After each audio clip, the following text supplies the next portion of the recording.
well. Welcome to the Gameweek 38 deadline live stream. It has been a long old time since I have been on a deadline live. Life has been ridiculous the last couple of months and I haven't been able to do it, but it's so good for the final game week of the season to be here chatting to you guys, answering any of your last minute questions. Now, no, the deadline isn't anytime soon. It's currently 10 past 11 UK time. We still have plenty of time until that 2:30 deadline, but this is going to be about an hour or so, maybe an hour and a half live stream where I'm going to be answering all your questions, hopefully resolving some of the bits so that later on, closer to the deadline, whichever content creator you are going to be tuning into, they can give you that little bit of information if you need it from team leaks, which inevitably are going to happen with all of the teams kicking off at the same time. But hope everyone is doing well. Let me see some of the usual faces in there. Taylor, hope you're doing well. Cheeks, of course, in the chat.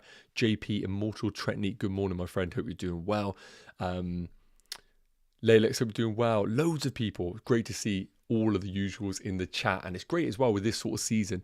Obviously, coming closer to the end, a lot of people kind of dip out as it gets a little bit more difficult, or overall ranks are struggling. So it's good to see the usual faces in this chat. And of course, if you can drop a like for one final time, it would be awesome to have you on board, because of course next season is going to be bigger.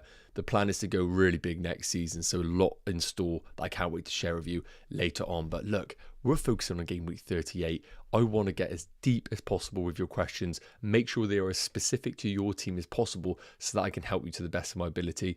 Going to go through my team as well for all usual bits, but look, let's get straight into it. I want to answer some of these questions and then we'll get a few captaincy polls out there.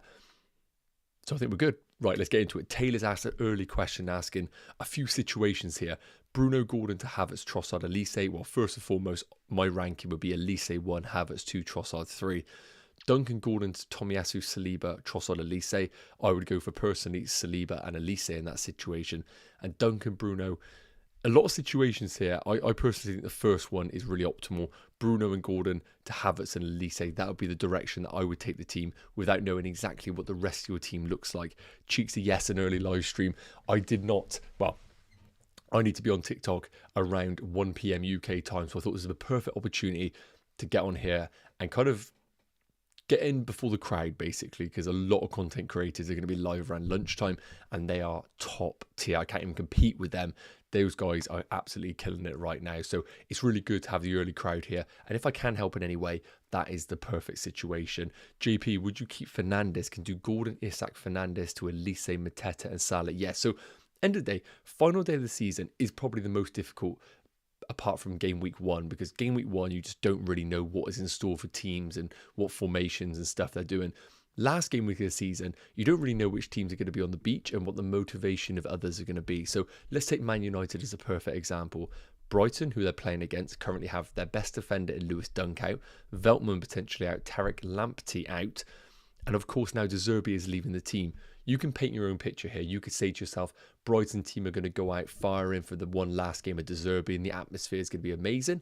But equally, I would argue, maybe coming as a surprise, obviously, with that announcement, maybe the stadium's going to be a little bit and ahhing about the decision of him leaving. And maybe there isn't going to be that huge farewell for De Zerbi that he probably does deserve. And with Fernandes, I look at that game and think he's been sold. I think he is the top 5 most sold player going into this week. So every single hour that passes, he becomes more of a differential. It's just what Man United turns up, because with Fernandes, we know if United score 3 goals, Fernandes probably has at least one involvement in that. And that makes him a brilliant differential. So for you, would I keep it, or would you do Gordon, Isak, Fernandes to Elise, Mateta, Salah? Like the 3 that you're bringing in, I do really prefer. But of course, for a -8, you have to put the captaincy on Mo Salah in order for you to even try and get back that -8. And then you're asking the question, can you swing against Erling Haaland? That is the big problem this week. I know people want to go against Erling Haaland, and I get it. I think Son could go big. I think Salah could go big. But do we think Erling Haaland won't go big? That's the big one right now. If he had a trickier game, then maybe it would be a bit more difficult.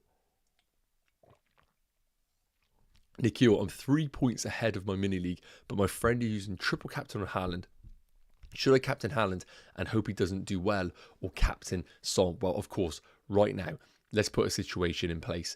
If Erling Haaland was to score 2 points, you receive 4, they receive 6. So he'll then be 1 point behind you, regardless of what happens. So it's a very, very difficult situation right now. For me, I would probably be in a spot where it depends how different your team is. I probably would captain Haaland and then hope the rest of my team can maintain the 3-point advantage over him. You have to be quite brave to go against somebody who is triple captain Haaland and you go a completely different captain yourself. But if you have them few players that you can actually counter his team, captain Haaland. Jonathan, hi Nacho, got 2 free transfers. Dubravka, Saliba, Gabriel, Porro, Son, Saka, Foden, Palmer, Eze, Isak, Haaland, bench Henderson, Darwin, Lewis, Taylor. Is a free hit or bench boost going to bring more points? Oh, wow. Okay, so you've got Jonathan, you've got 2 free transfers, a bench boost and a free hit available. It's a little bit killer that you obviously didn't use the bench boost in game week 37. Sorry to rub it in. Okay, so the fact you got 2 free transfers leans more towards the bench boost because you could really bring a strong team in. Your starting 11 looks fantastic. It's worth noting. You've got the double Arsenal defence. You've got Porro. You've got an amazing midfield considering. And then you've got Haaland and, of course, Isak up top. So straight away, I would say Henderson's great because he'll start for Crystal Palace. That's a good goalkeeper to have. I think Darwin is your big problem. That's going to be your cash cow right now. Lewis of City, I don't think he'll play. And Taylor, of course, of Burnley, who isn't a fantastic option himself. So the priorities on your bench are going to be getting Darwin and Lewis out of your team. I think if you could, I would be looking to maybe go Darwin to Mateta. And then I'll be looking to do maybe Lewis to Trent Alexander-Arnold if you have the funds available. Let me know in the comments. Lelex, hi mate, can't make the live stream date. No worries at all. Thank you so much for your support. Always seeing your comments. You are such a supportive person. Thank you so much for being involved this season. Jacob, hope you're doing well, mate. Thanks for moderating the chat. Another season done. Thank you again. I can never pronounce it. Is this Sokhan? I do apologise. Is Mateta to Wilson a good move? No, you keep Mateta 100%. Eze or Melise and why? Okay, so this is a really interesting shout. I think we need to get a little bit of a comparison on right now. So let me get Elise and Eze on your screens right now. Here we go. I'm just going to make myself a little bit bigger. And guys, we will come on to my team in a minute. I do apologise. But I thought this was relevant because I've got this deck already sorted. So hopefully this will give a bit of an idea on which one to go for. Because right now, I'm one of those managers that is debating bringing in a Crystal Palace midfielder. And I think Elise and Eze are incredibly close. And what I would say before we take a look at the underlying numbers, and let me know in the chat if you can't actually see this data very well. I'll try and make it a little bit bigger for you. But I think you can see it. But please do let me know. Just put no in the chat if it is pretty poor quality on your phones or whatever you are watching it on. Elise and Eze is a perfect example of where FPL can be so painful because right now, based on what we're going to look at, there isn't really an argument to suggest that either one should be 10, 20 points harder than the other, but we've seen it year in, year out. We have a close call between 2 players. One gets a 2-pointer, one gets a 12-pointer. Unfortunately, things like this are a perfect example of why you need to make sure you separate yourself from the outcome. You can only dictate decision making, and once the players get out on the pitch, unfortunately, we leave it in the hands of those players. And this is going to be a perfect example. So look, we've got the numbers here based on the entire season, but I don't really like doing that in these situations. The main reason being is we literally are looking at game weeks 1 to 38, of course, but they haven't actually played game week 38 yet. Obviously, if we look here, there are actually no points scored from him. So what we need to remember is we have Roy Hodgson in charge. We've had plenty of injuries for both, and now we've seen Glazer in charge, which has completely transformed this Crystal Palace team. I don't like looking at small sample sizes, but I think it's relevant for these Crystal Palace midfielders. So what we're going to do right now is we are just going to look at a very small sample size from about game weeks 30 onwards until game weeks 37, obviously, because that's the only game weeks that they have played. So just for a bit of reference, Elise has played 434 minutes and Eze has played 654 minutes. Elise averaging 6.7 points per game. Eze 5.5. Now, in terms of the heat maps, very similar. Both have got set piece responsibilities. We expect Eze to be on penalties. And of course, Eze operating off the left and central areas, Elise very much on that right-hand side. But as you can see, the touch heat maps are quite similar. I would argue Eze getting a few more penalty touch areas in those central zones. But when we come down to the actual numbers per 90 minutes, hopefully you guys can see that on your screens there. This is based on per 90 minutes, and Elise is killing it in a lot of the departments. So Goals per 90, Elise is averaging 0.83. That isn't sustainable at all. So do not be expecting Elise to be scoring this regular. He's on a bit of a purple patch right now. And of course, Palace are really hitting the ground running since Glazer has been in charge. But expected goals are a little bit closer. Elise still leading the way at 0.46 to Eze's 0.34. And shots are also in Elise's favour. And this is the one that really surprised me. I've always had it in my mind that Elise is more of a creative influence in the team. But since Glazer has been in charge, Elise's shot volume is doing fantastic. And if he is to continue this against an Aston Villa team who have conceded a lot of big chances recently, I think there is a good opportunity for both of these players. When we look at things that are important, shots in the box, based on the touch sheet map, no surprises, Eze leading the way. He is the one that is actually getting more entry points into the box. But again, expected assists in Elise's favour, goal assists in Elise's favour. I'm not looking at this thinking there is a huge discrepancy between the two. I don't think even though Elise is winning in most departments, I can sit here and say you have to buy Elise because he is just way better of an FPL option. That isn't the case at all. However, I think based on these numbers and what we are seeing right now, and also with Elise being very good on the bonus points, I'm just leaning towards Elise as a personal choice over Eze. However, what I would say to you is a lot of the market are moving towards Elise. I would argue quite a lot of the top 100k are buying Elise. Maybe Eze in himself then becomes a differential for your teams. But if it's me, it's going Elise. And what I'm then saying is, based on the stats that we're looking at, it is a solid pick, but we're of the understanding that both could do really well. And if we do have a situation where Elise gets a 2-pointer and Eze gets a 20-pointer, there isn't enough information to suggest that you chose the wrong player. And that is the mindset we need to have going into this final game week, because trust me, Game Week 38 is just so rogue. You just do not know what is going to happen in today's games. Cheekster, thanks so much, mate, for tuning in each and every week. You are such a loyal supporter of the channel, so I really do appreciate it, mate. Harley, very well, mate. Hope you're doing well. James, how's it doing, Nacho? Long time. Just want to say a massive thank you to help this season. You helped me top my mini league, mate. It's great to hear that. It's all you. I'm just doing a little bit here. You are the one who's actually doing the team, so good work on you, mate. Mr. Moves, hope you're well, mate. Movies, sorry, hope you're well. James, come back next season. Great to hear, mate. Thoughts on Mateta and Mbeumo? Okay, so when we take a look at the actual fixtures, let's get these up a minute. Let's get the fixtures up, and we'll come on to my team in a second, because I really did want to actually address the games in Game Week 38, and we can get a bit of an understanding on where the teams are going to be in terms of their mindset right now. So first and foremost, let's answer your question. Mateta and Mbeumo. Well, Mateta has been in great form. I wouldn't say he's necessarily a huge double-digit player. He's had a few of those, but I don't look at him and think, oh, he could score a hat-trick today. I get more excited about the midfielders personally.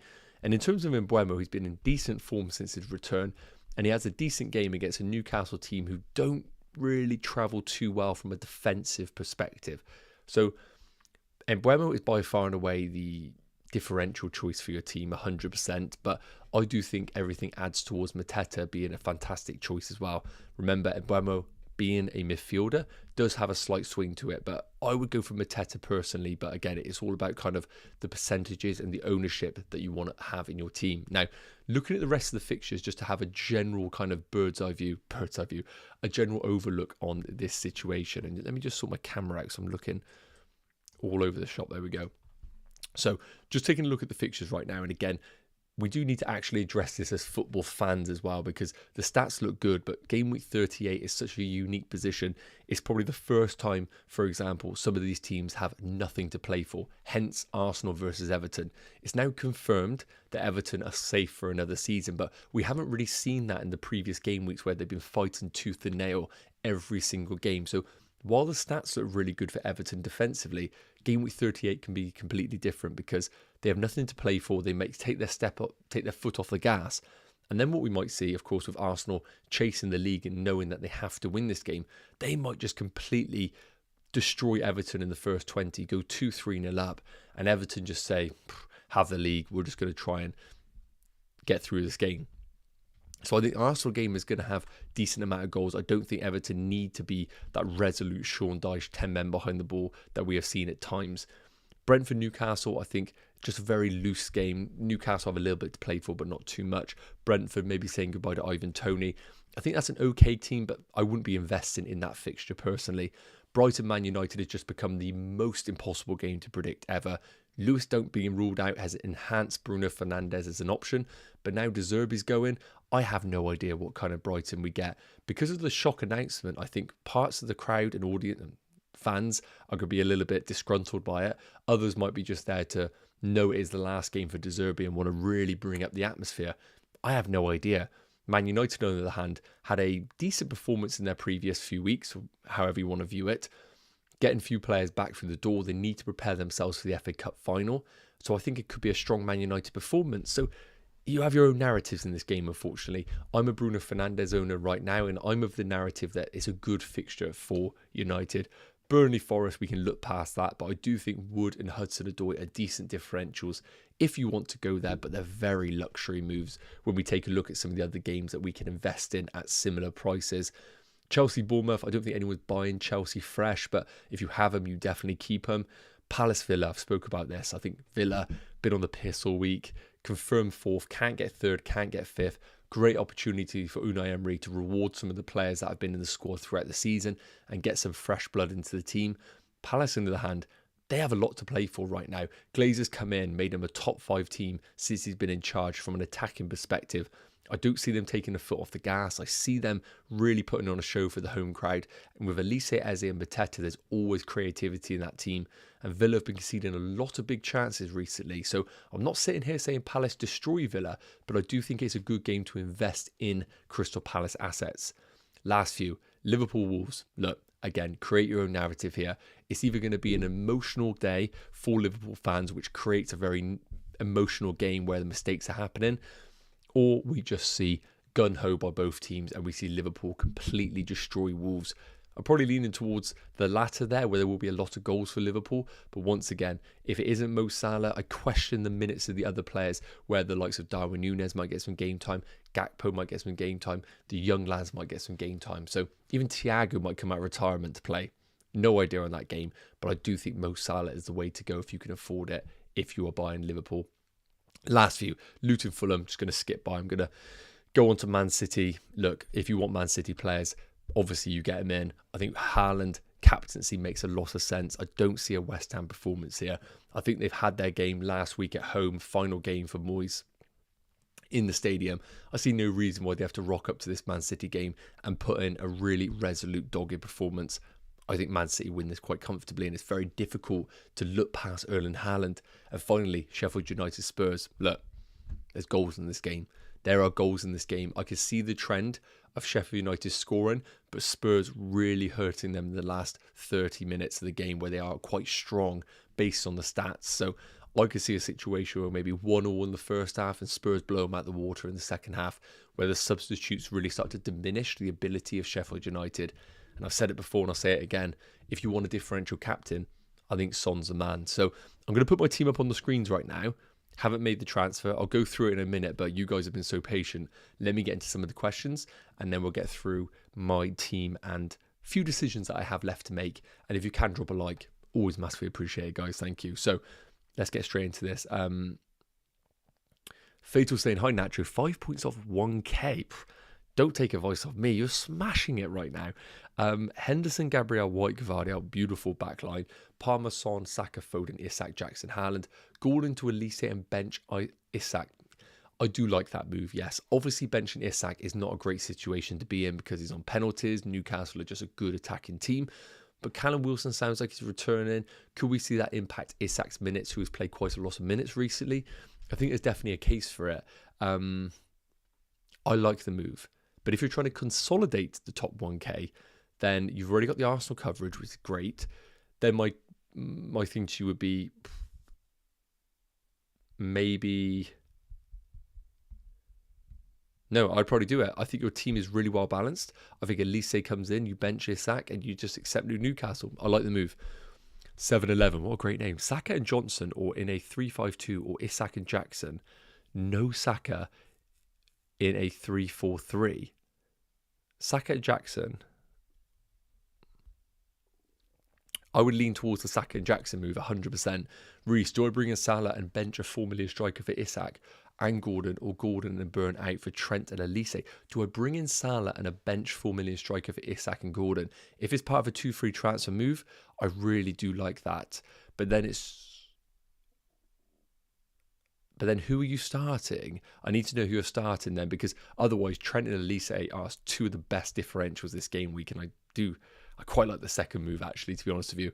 Do I think Trent's a good option? 100%. But to be honest with you, with defenders this season, it's been very difficult for us to invest in them. They haven't been the defenders that we've seen in the years gone by, with the Cancelos, with the Alonsos. They haven't really been that kind of ilk this season.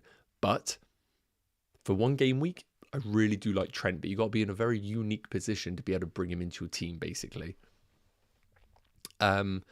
Should I keep Gavardio on? 100%. He is an unbelievable option. And the important thing you need to note as well, those managers like myself who had Ederson aren't going to get Man City coverage.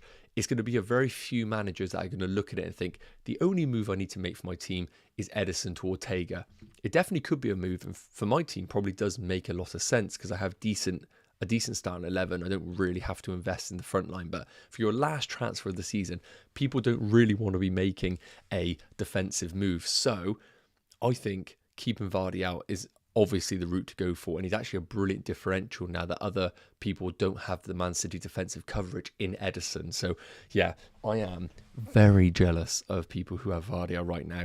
Not obviously the fact that he's been rinsing my rank the last few weeks. Also, guys, what I want to do is just quickly run a poll.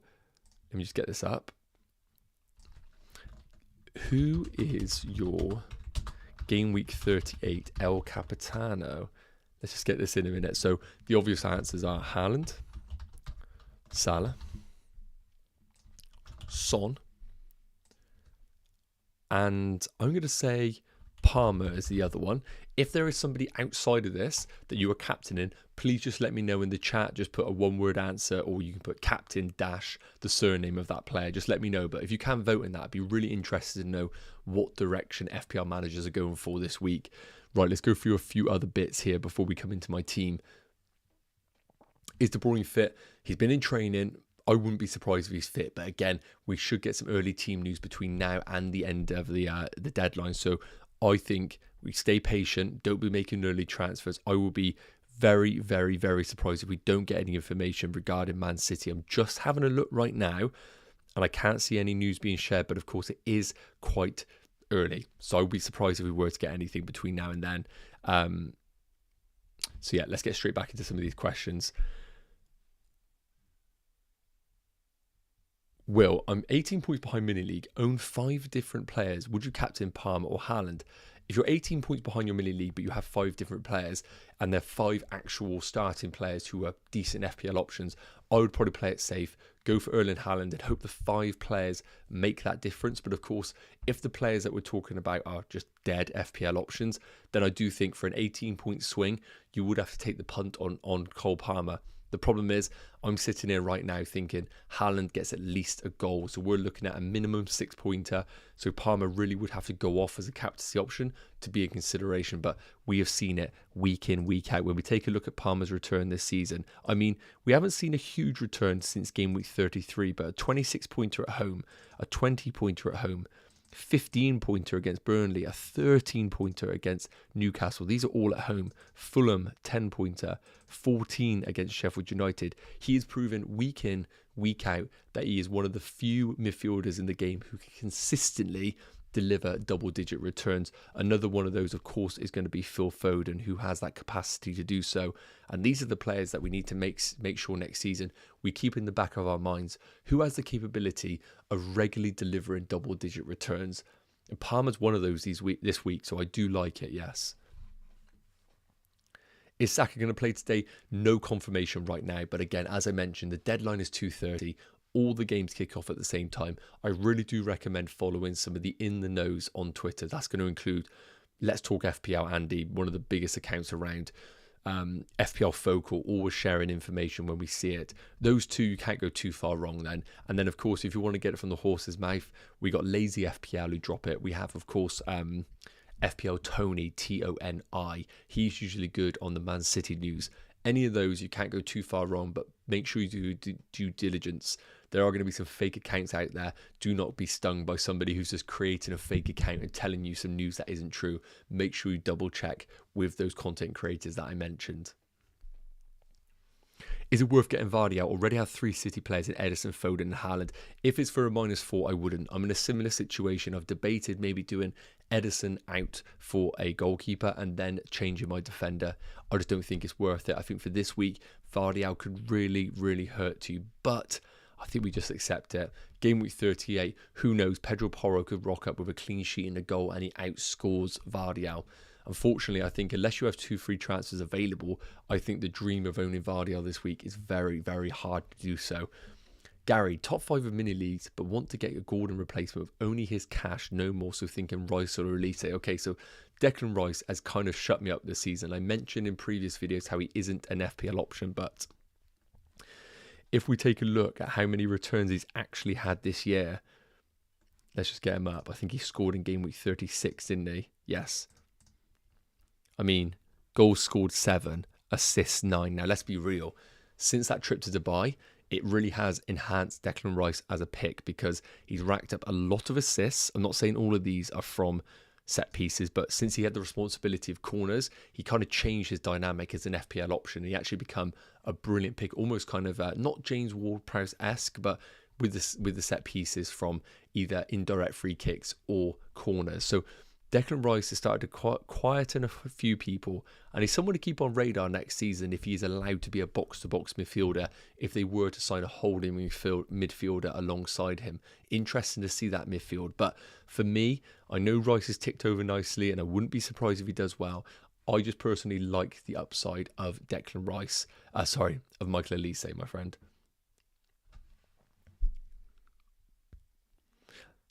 Prangers is saying, I'm 20 off top and 25 above third.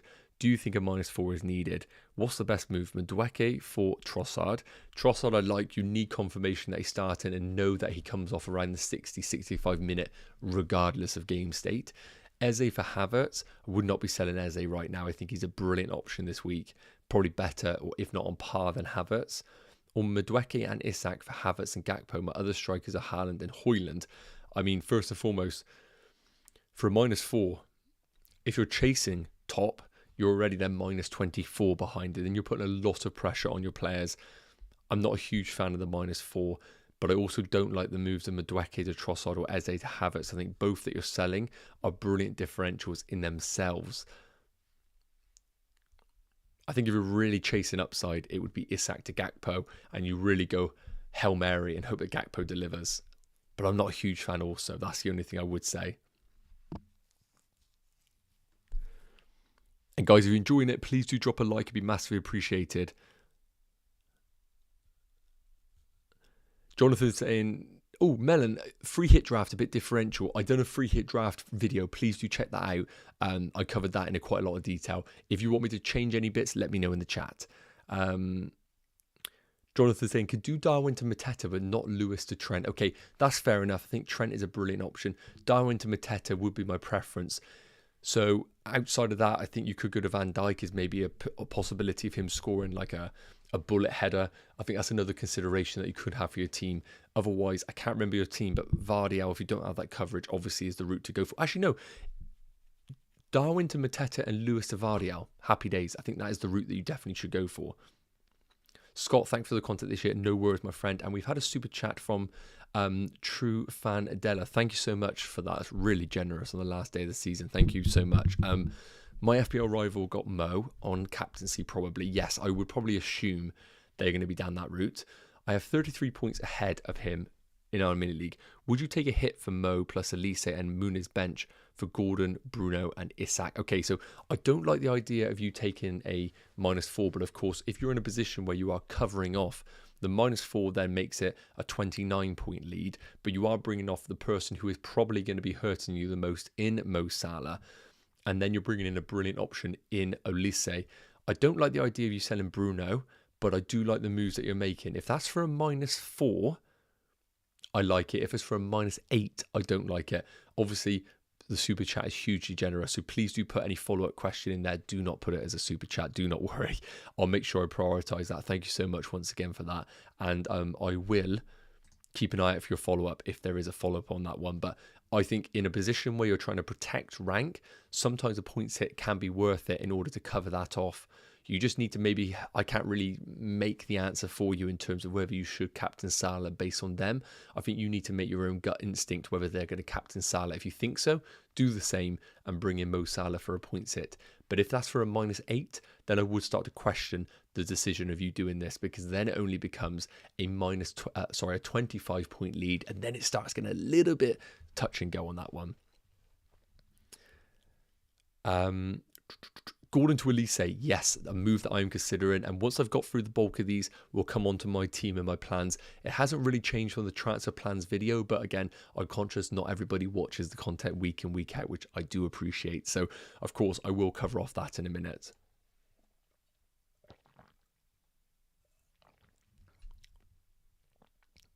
Saka is yellow flag too, Jonathan. It's a great point, but I think we will get some information between now and the deadline. And I would be very surprised if Saka doesn't play. It's one last game of the season. He would have to be really injured to not even be on that pitch. I think it's just so important for the team and the cohesion of that attack that he is available and playing. So I wouldn't be surprised if they wheel him out for 60 minutes regardless. Would you chase the 19-point lead or defend the ones below you? Again, that's going to be completely dependent on the stakes of the game. If it's a money league and there's good money at second, I would probably just accept that number one has got the victory and you consolidate number two. But of course, if there's no money involved, what's the point in finishing second? Get yourself that number one spot. But again, it's all of the context of what the association is with the game. Gordon or Isak. I think because Gordon's yellow flagged, if we get no confirmation that he is starting, I probably would lean towards Alexander Isak, and of course being on penalties as well. Matthew Perry, Son out, Salah in, and Cap. Okay, you definitely can do that, but the one thing I will say to you is this, and I think Mo Salah captaincy is a brilliant choice, but let me just show you. This is Fantasy Football Fix, by the way, one of the best sites around. Make sure you are, of course, checking them out. In terms of Sheffield United at home, because of course it is a home game, based on per 90 minutes defending.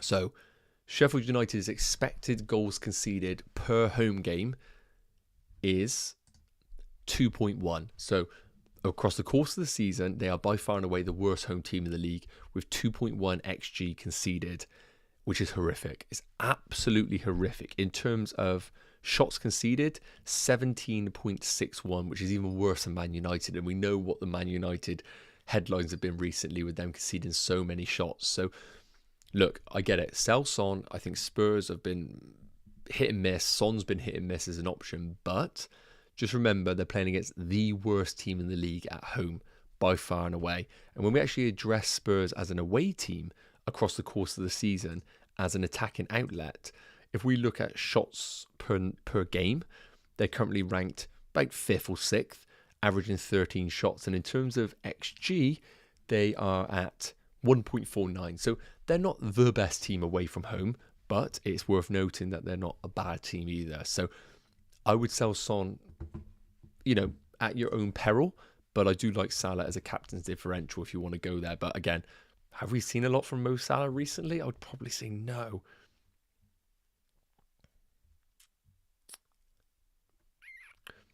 Just making sure I haven't missed anything before I quickly go through my team, and then we're going to crack on with some more of the questions. So apologies if I haven't missed your question, sorry. I'm just kind of like going to go through my team and then we'll come back to the questions. I'm currently at around, where am I at here? Just a Matthew Perry's question. So we still got a lot to go through, guys. I do apologise, but we've got plenty of time. And make sure if you haven't already, you vote in the poll for who you are captaining. We've only had 148, well, it's quite a lot actually, 148 votes. Thanks so much. If we can get that to around 200 votes by 20 minutes or so, we'll wrap that off. But to be honest with you, it looks like Haaland is going to be the captain by a lot of people. 72% on Haaland, 9% on Salah, 9% on Son, 9% on Cole Palmer. Right, let's go through my team. So this is the current status of it.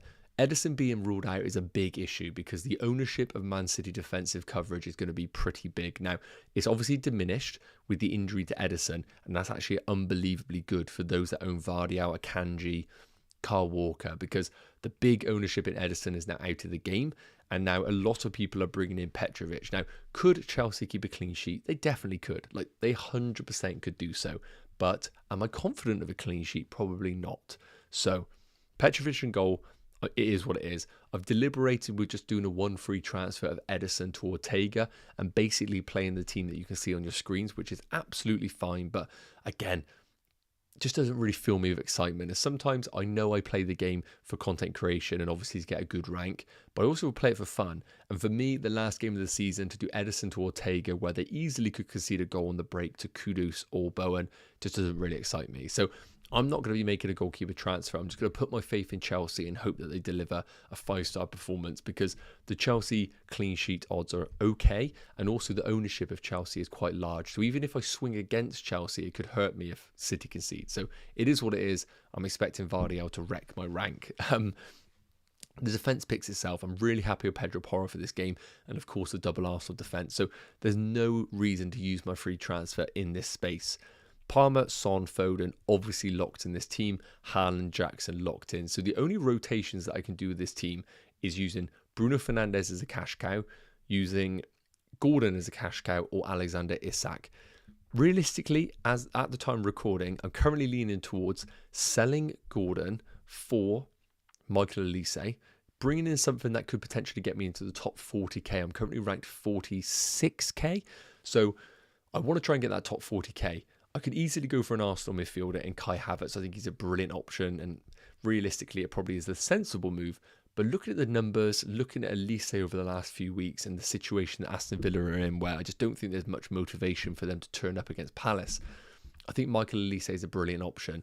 And I might be kind of convincing myself here, but I've got it in my head that Bruno Fernandes is becoming a decent differential this week. I know it's probably controversial, and I know Man United have been pretty woeful and very, very difficult to predict as a team. But look at these returns. A 5-pointer against Newcastle, a 4-pointer against Burnley, 18 against Sheffield United, 15 against Bournemouth, 9 against Liverpool, 8 against Chelsea, 11 against Everton. He has been in fantastic form since the turn around game week 27. And I think we're forgetting what an unbelievable influence he is on this Man United team. I'm hoping he plays in the 10, because that really will improve him as an FPL option, I believe. I don't like him as the false 9 at times. I just need to decide whether De Zerbi getting sacked is a good or bad thing, or him leaving is a good or bad thing for Brighton.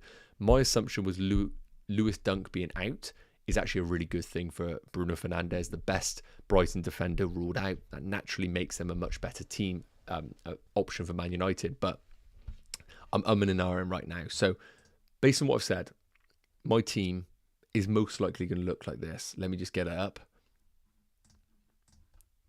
So Gordon out for Olise.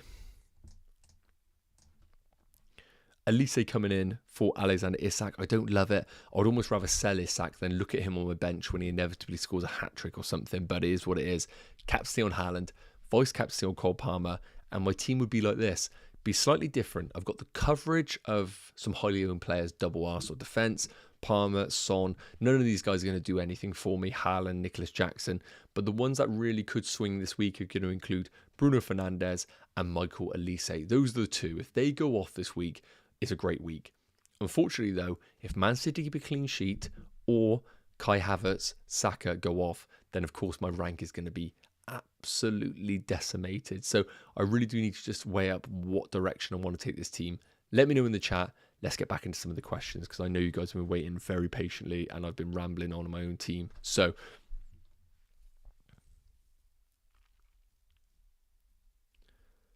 let's go through. Where are we?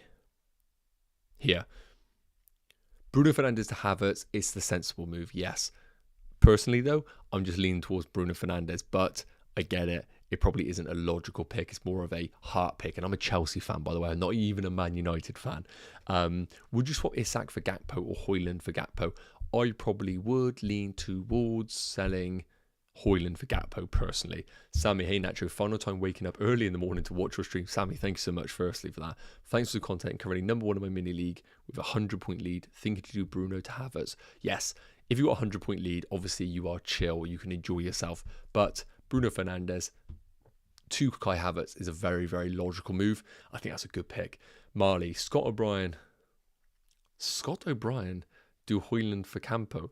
I have no idea what that is, Marley. You're going to have to repeat that in the comments. I do apologise, mate. Foden for captain. Hey, can't argue it at all. He's been delivering this season week in, week out. If you want to go against Erling Haaland, but for me, Haaland is the Man City choice to go for. Just being on penalties is so important as well. Would you consider captain Vardiel? Look, he's been on flames recently. Do I expect a Man City clean sheet? Yes. Straight away a 6-pointer. Is he good on the bonus points? He's okay, because he's getting forward actually is a negative if he doesn't get returns, because he's creating stuff, making mistakes in the final third, which actually knocks him down on the bonus baseline. So he needs to get a return to get the monster haul, but hey, we can pretty much lock in that clean sheet 6-pointer, and then if he does get an assist, Haaland will do very well to outscore him then. Start Romero or Johnson. You have to go for Johnson if you own him. I think there is a good chance he could get some sort of attacking return. Reece, so if I bring in Salah to be my 11, would be Petrovic, Pedro, Burn, Gabriel. Okay, that's fine.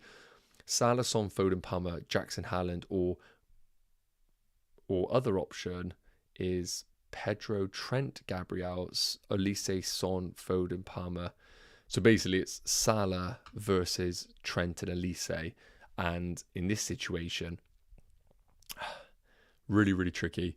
But I'm more inclined for the second option personally. But look, Mo Salah is of course a better option than Trent. So it's all about which one you prefer. I probably do prefer the second one though, but Salah, isn't he? Would you transfer out Son for Havertz if you needed to close a 30-point gap and had to be different? Okay, so it's all about, in these situations, the person that you're chasing. If you're chasing somebody, then obviously you need to assess their team. I'm assuming they have Son, so you're going to be getting rid. I don't think that's the player for you to sell to make the difference up, because I think Son could do really well. So yes, Havertz could do well, but if I said to you right now, one player gets a 20-pointer this week, Son or Havertz, it's Son, isn't it? So I think you need to maybe attack in another direction with your team. Mateta or Jackson also have Olise starting. If you already have Olise starting, I probably will lean towards Jackson myself. Start Van der Ven or Burn, I probably would go for Van der Ven myself. I just think there's a higher chance of a clean sheet in that game. Gordon to Olise, yes, a move that I'm personally considering. Starting Olise over Isak or Jackson, I would start him over... The only reason I'm going to say start him over Isak is because I don't know about his game time. Newcastle with Callum Wilson available, could we see that impact Isak's minutes? So I'm going to lean towards Jackson, and his ownership is going to be quite big as well, similar to that of Isak's as well. Sorry, while we're just chatting, guys, I'm going to look on Twitter now to see if there's any sort of early news being dropped that I'm missing out. So I really don't want to be in a position where I'm missing that. Can't see anything, and I would be very surprised if there was any actual concrete evidence out there. So nothing there.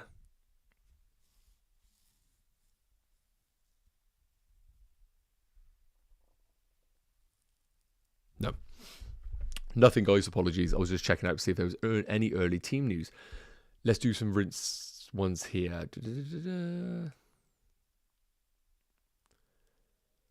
Can I take a -8 for KDB, Isak, for Salah and Mateta?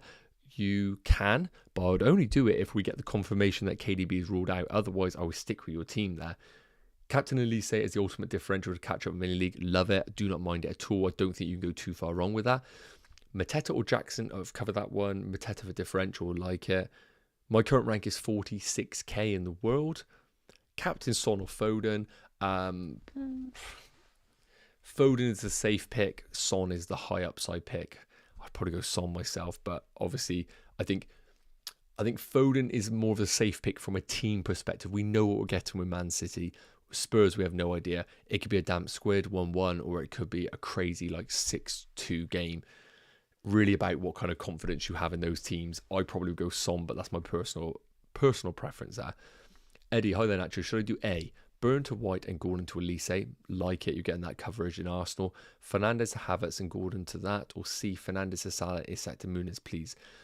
Eddie, it's difficult because the first option that you're saying then suggests to me that you only have a single Arsenal coverage in defence, which isn't ideal. I mean, they're all good moves. They're all really good moves.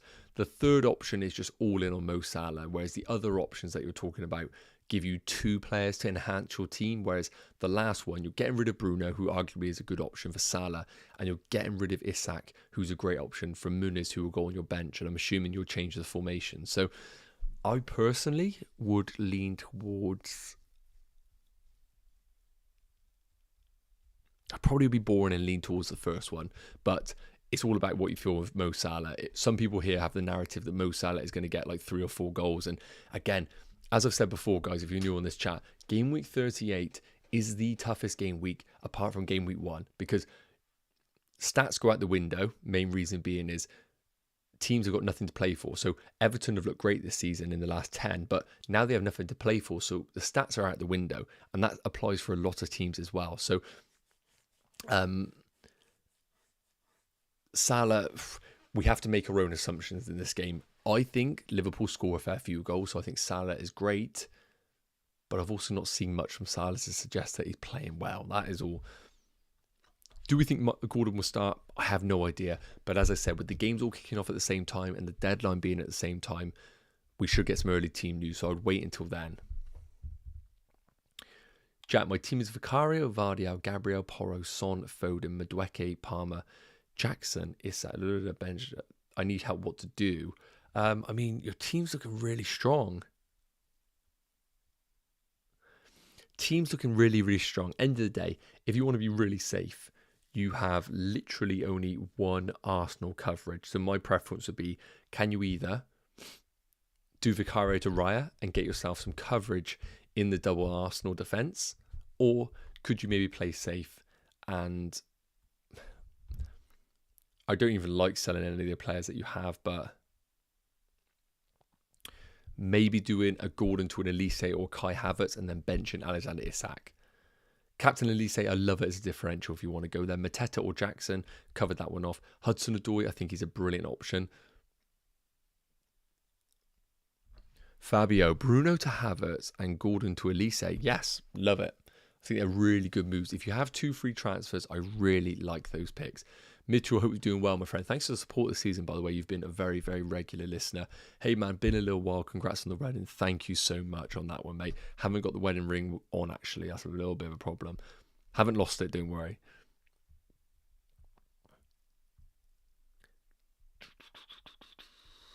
I'm on a free hit. Would you have Trossard or Elise and Eze? I'm going to lean towards the Crystal Palace boys personally. I'd rank them as Elise 1, Eze 2, Trossard 3. Is Ortega worth it for Edison? Only if you have a luxury transfer. And again, it's all about what kind of game you're playing.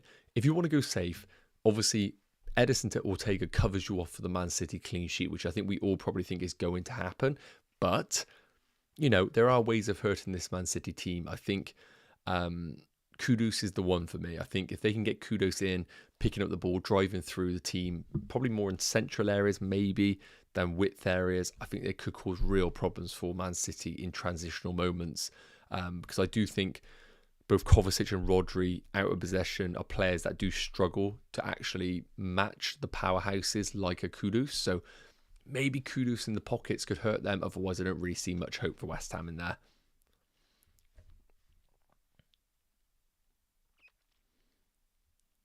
And to answer your question, is it worth it? I think it is, because I think you can get the Man City coverage, but also it's the final game of the season. It's not the most fun transfer, but hey, if you're playing for protection, for mini leagues, for overall rank, I don't mind it at all. It's a very logical move.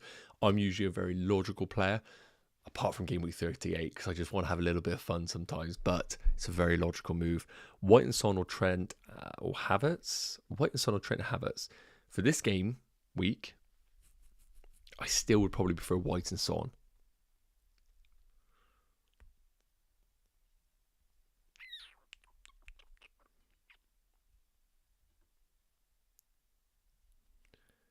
Just looking through to make sure I'm not duplicating any of the questions that have been good. Yeah, so Fernandes is the kind of one that's getting a few people stressed a little bit. So look, this is the team that I'm obviously looking to play right now with Gordon to Elise, and holding Bruno Fernandes is a little bit of a concern. Now, what I want to do is just take a look at some of the underlying numbers for... I need to convince myself whether Bruno Fernandes is a good option or not. So let's get the boy up. Bruno Fernandes. Bruno per 90 minutes this season. It's not fantastic. 0.32 XG, 0.39 XA. It's not bad. If we take a look at the last 10 game weeks, for example, what are his numbers doing? 0.53 XG, 0.58 XA per 90 minutes. The numbers are good. And look, if we compare that with all midfielders, just for reference for everyone, over the last 10 game weeks in terms of expected FPL points, and let's get rid of the ones who have not played anything. Christ almighty, let's put in a minimum minutes of, what, 980, 27, 36. Let's put 500 minutes in there. Bruno's right up there. Last 10 game weeks or so, you can see games played. This is based on per 90 minutes, so it doesn't really matter if a player's played more games or not. He's second best for midfielders at 8.05. An XG, fourth best. XA, wow, Lewis Potter coming out of nowhere. Oh, that's interesting. And expected assists of Bruno Fernandes. I mean, I've convinced myself to keep Bruno. It might come and blow up in my face, but I don't mind it. And I also think with Brighton, where they dominate the ball at times, Man United look better in transitional moments, and Bruno is kind of at the heart of things like that. So I think it's a good game for United. I probably am convincing myself wrongly here, but I do like Bruno as a hold personally. But you do have to make your own decisions in these points. I need a crazy differential captain. I have Isak, Mateta, Elise, Trossard, Cho. If I had to pick one of those, it would be Elise.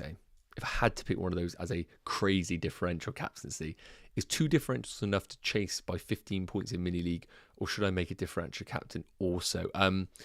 15 points. It depends on what the rest of your team's looking like, because the problem is, it's all well and good saying that you've got 2 differentials, but who are your differentials up against in his team? So let's take this for example. If he's got Son and Foden, and you've gone against those 2 and brought in Elise and Havertz, that's great, but it's actually the difference between the 2. Like, your players could go off and score 10 points apiece, but those 2 could also score 10 points apiece, so it's very difficult. 15 points, it doesn't sound a lot, but I actually think that's quite a lot to make up in a mini league. I'd probably go for the 2 differentials route and hope that pays off, but obviously if you're in a position where it's going for broke, 2 differentials and the captaincy differential probably is the route I'd go for. But again, I will say, guys, for those that are asking about mini league situations, it is very difficult for me to kind of come to a conclusion, because I'm not looking at the 2 teams.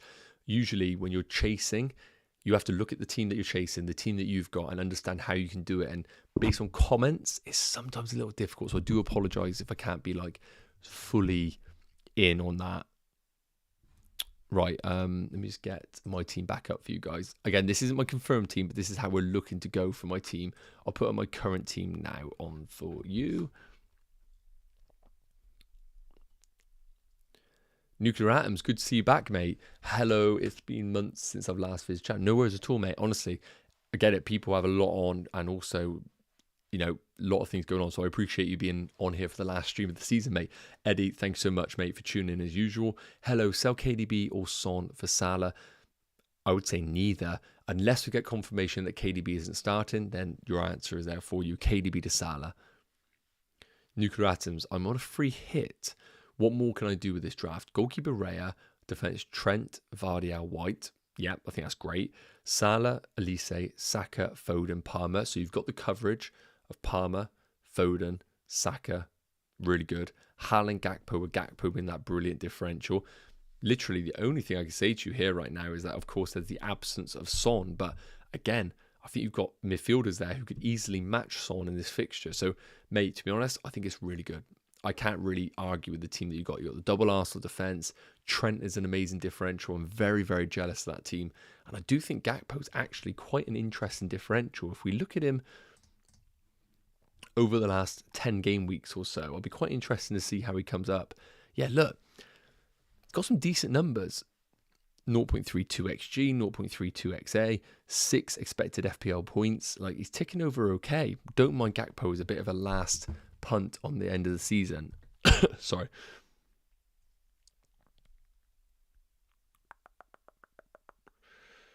Elise Eze, I've covered that one in detail. I probably would recommend going to the start of the stream, but my conclusion is that both can do fantastic. It's the perfect example of whether you shouldn't emotionally attach yourself to the outcome, but based on the underlying numbers, I would lean towards going for Elise. Cathal, ranked 8k, taking in at -8 to try sneak into a top 5k, done for transfers. Hopefully it does pay off for you. I've covered that one off. Muniz or Castagne, I think I would lean towards Muniz. Muniz, I probably would. FPL Cam, hi mate, I'm in a tricky position this week. 2 free transfers, 1.1 million in the bank in my mini league. Currently 12 points behind the leader, who has a fairly similar team to me. Person in third is 10 points behind, but with a bench boost. Going to be difficult, mate, on that one. Hopefully it does go well for you. Obviously, I don't actually know the your team in context there, but hopefully it does pay off for you, mate, on that one. Sell KDB for Salah, again, only if he's confirmed to be out. Otherwise, big game Kev steps up. I like him in that fixture. Mine must have Elise and Mateta. I'm not sure what that's relevant to. I do apologise. Saka, Pendant Fitness or Havertz, if you can afford to bring either of them in. I'm leaning towards Havertz. Look, I've got a little bit here. This is based on the last 10 game weeks. You can see Havertz played 11 games, Odegaard 11, Saka 10. Looking at it, this is based on per 90 minutes. XG per 90 is in Saka's favour, 0.52 compared to Havertz's 0.41. But XA is in Havertz's favour, and the bonus points are also in Havertz's favour. Now, over this period that you can see on your screens right now, I also need to put a little bit of context in, and I'll just tell you the number here. From game week 27 to game week 38, even though Saka's XG is at 0.52, his non-pen XG is at 0.34. So Saka with penalties is great, 0.52, but his non-pen XG is actually less than Havertz's. Now, again, please do not think of that and think, well, Havertz is better. Penalties are important in the game. They are really, really important. They kind of differentiate the good options and the great options. So what I will say to you is this. I personally prefer Kai Havertz, but Saka being on penalties is a really big factor that we do need to consider. Jason, I've seen you put a few questions in, so I'll just quickly read it out, mate, and hopefully that will wrap it up then. Who would be the best person to pick as a goalkeeper? I still have my bench boost, forgot to do my team. Okay, so look, goalkeepers I don't like really, but it depends, mate. I probably need some context on like who's available for you. Based on this, first and foremost, I think Raya is a brilliant option.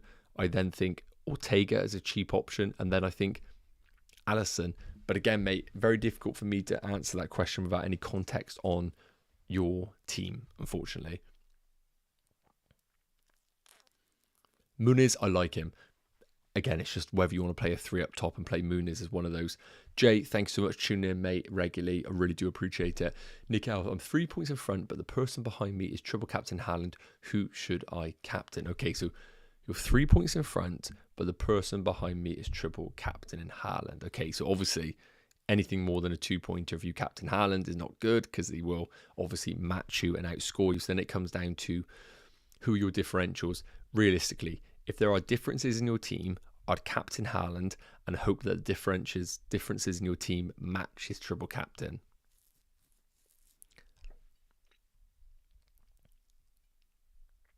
My Millie Rover cannot get to Saka, so instead of Havertz, do I go Saka or just play Bruno and go for Gordon to Elise?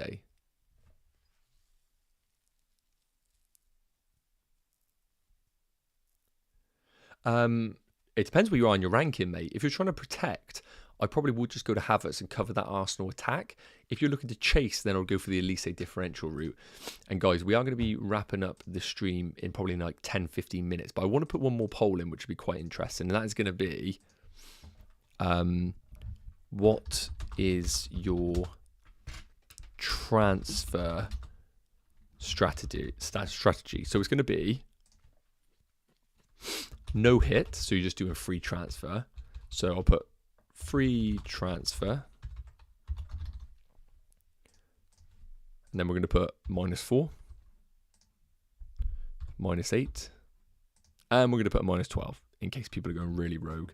So let me know in that poll. If you're one of those that is doing a free hit, for example, or a wild card crazily, just click free transfer, because that will be the exact same thing as that. But be interested to know what direction managers are going in. I think the -4 will be popular only if people are going for Mo Salah. So then it really does put a lot of emphasis on Mo Salah delivering this week to justify the -4, when a lot of other people are bringing in really good midfielders at not the expense of a -4. So it puts a lot of pressure on Mo Salah. But let me know in the chat. I personally am leaning towards just doing a free transfer myself. So as I said, your 5-10 minute warning here, guys. We're going to wrap up the live stream very soon. But remember, there are so many unbelievable content creators out there. So if you could, drop your last few questions in the chat, and importantly, get voting in that poll. I'll be really interested to know what the team is looking like for your transfer strategy. Just to kind of reiterate on my team, this is how it's currently looking. But at the time recording, I'm going to wait for team news leaks if we do get any. The plan is to sell Gordon for Michael Olise and go for a 3-5-2 formation with bench and Alexander Isak. There is a chance that I might get tempted just to cover myself with the Arsenal attack and do simply Gordon to Havertz and play a 3-5-2. The only other thing that I didn't discuss, and I'll show you on my planner here, and then we'll come into the final questions, is the chance of me actually selling Bruno Fernandes. Now, let me reset the draft here a minute. Sorry, I think the batteries of my mouse are going, so it's a little bit slow. I do apologise. One thing I can do is get rid of Bruno Fernandes if I love the idea of a Bukayo Saka. Yeah, guys, I think my mouse is going. No. Bring in a Bukayo Saka and simply play this. Now, this on paper actually probably is more of a sensible move. Just bringing in Saka or Kai Havertz and going for a 3-4-3 with Isak starting. So it very much is the case of Bruno Fernandes versus Alexander Isak, and it's Olise versus the Arsenal midfield. But right now I am leaning towards doing Gordon to Olise and starting Bruno Fernandes, maybe controversially. So let's get through some of these. Gordon injury news, nothing right now, mate. I do apologise. Hopefully we'll get some news between now and the deadline. Thoughts on Gakpo? Love Gakpo as a differential. Didn't really consider him, but the more I look into it with the underlying numbers, I think he's a great pick, and I think he has got that nod over Darwin Núñez. The only thing I would say to you is basically just be cautious. It's an emotional game for Klopp. Maybe he gives some minutes to Gakpo, some minutes to Darwin Núñez in this game. Bruno or Olise, money is not a problem. Again, I would probably go for Olise if money is not a problem. Havertz or Olise if trying to hold a rank. Team is very similar to yours, except I have Vardiel. If you're trying to hold rank, Havertz is the answer then. Thanks, that mate. Was thinking Kai over Saka anyway from a fellow Chelsea man. Hopefully a Champions League final performance again. Yes, definitely, mate. Good work, mate, as well with your rank this season. I think you're doing okay. Bench Isak or Jackson? My answer will be Isak in that situation. Alan, Foden, Fernandes, Palmer, Trossard in midfield, Watkins, Haaland and Jackson up front. I've already took a -4. Should I take a -8 and change Fernandes to Olise? No. If you've taken a -4 already, I would stick with your team that you've got. Salah or Olise in for KDB? If you're going to sell KDB, I'll go Salah. I'll just go Salah and hope that he goes off. Andrew, squeaky bum time today. I'm 4 points behind the mini league leader with 250 quid to the winner. Just the one free transfer, so wait until the last 10 minutes. Hopefully you go big, mate. I'm backing you, bud. Bruno or Olise in for Gordon. Money is not a problem. Again, I would personally go for Olise based on what we're looking at. Mortar Tretney, where to go for honeymoon? Went to Italy. Flew into Rome. Went up to Florence 3 nights. Rome 3 nights. Sorrento 4 nights. It was incredible. I'm going back to Florence ASAP. I loved it there. And Sorrento was just incredible. I recommend anybody going to those spots. Thank you for asking, mate.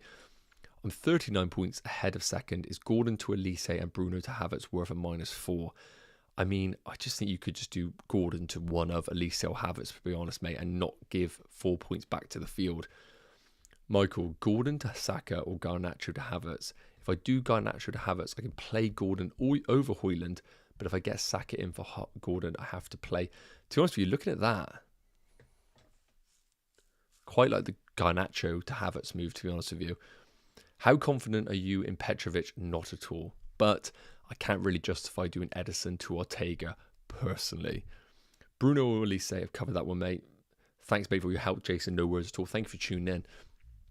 And Marcus, bench Gordon, sell Isak for Gakpo, or so bench Gordon, sell or bench Isak, sell Gordon. I personally prefer the Gordon to Elise move myself, but I do like Gakpo as a punt. Right, I think we're going to wrap it up there, guys. We've been going for about an hour 15. We're going to wrap it up because I need to get a bit of lunch in preparation for a TikTok live later. But I just need to say this. Thanks so much for tuning in. You guys have been unbelievable this season. We started the season with a complete new rebrand. Let me get myself on the screen a minute. No, it's fine. Hey, look, so we started the season with a complete new rebrand of the channel. We relaunched the channel. I relaunched the channel from 4,000 subscribers. We're now at around 12.5, and that's totally down to you guys. You have been incredible with the support to the channel. You didn't have to be, so I really do appreciate that you supported me throughout. Hopefully the content has provided some value, but also just a place for you to have a chat in these live streams.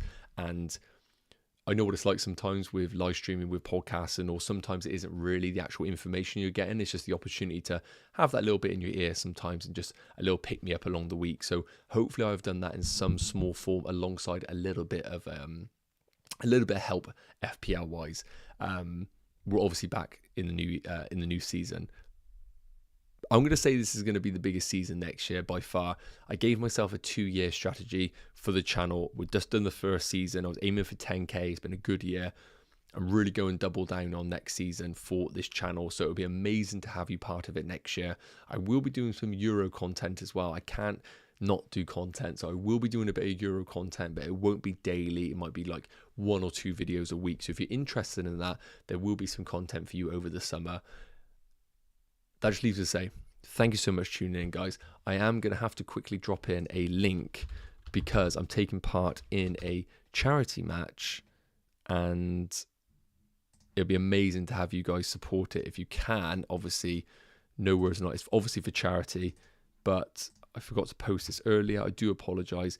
If anybody's interested in donating, there is a link in the chat there. Just Giving page, playing at the Hawthorns next Sunday in a charity game in raise money for Street Charger United. If you're interested, please do check it out, guys. But it'd be awesome to have a few people support what they can. So once again, thanks so much for tuning in, guys. You guys have been the best. I cannot wait to be back next season. If you want another live stream, I'm going to be live on TikTok at 1 p.m. Have an amazing day, guys. I hope your game week is amazing.